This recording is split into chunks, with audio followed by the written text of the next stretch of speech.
લોકકથાઓનું સંશોધન આમ જોવા જઈએ તો આપણે ગુજરાતીમાં હું સમજુ છું ત્યાં સુધી જેટલો મારો અભ્યાસ છે, ફાલ્ગુન સાહેબે શરૂઆત કરેલી. ફાલ્ગુન સાહેબ એટલે 19મી સદીના મધ્ય ભાગની વાત છે. 1857 જે વખતે ભારતમાં બળવો અને વિપ્લવ ચાલી રહ્યો હતો એ વખતના સંજોગોમાં ભારતનું વાતાવરણ સંપૂર્ણપણે ડોવાયેલું હતું.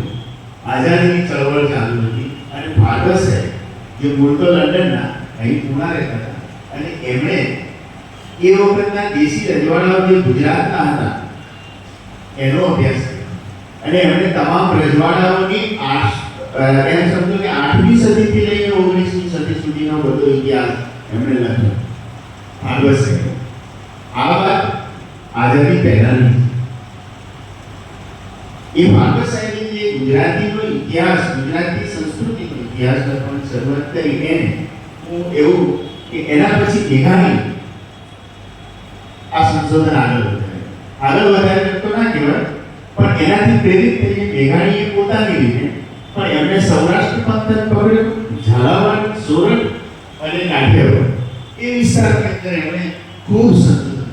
અને આપણને ખબર છે સૌરાષ્ટ્રની રસધાર દીપકભાઈ, સૌરાષ્ટ્રની રસધાર જેણે વાંચી છે એ આજે ગુજરાત માટે ધન્ય અનુભવ ના. અને એવું કહેવાય કે સૌરાષ્ટ્રની રસધાર ના વાંચ્યું સાહિત્યકાર, આવું આજે પણ કહેવાય છે. એ ફાલ્ગુન સાહેબથી મેઘાણી સુધી વાત પહોંચી. પછી તમને એ સમજાવું કે મેઘાણી સાહેબથી પ્રેરિત થઈને ધુલેરા કારણે એમણે કચ્છ, વાગડ અને પારકરની લોકકથાઓનું સંશોધન કર્યું. અને એમણે એટલું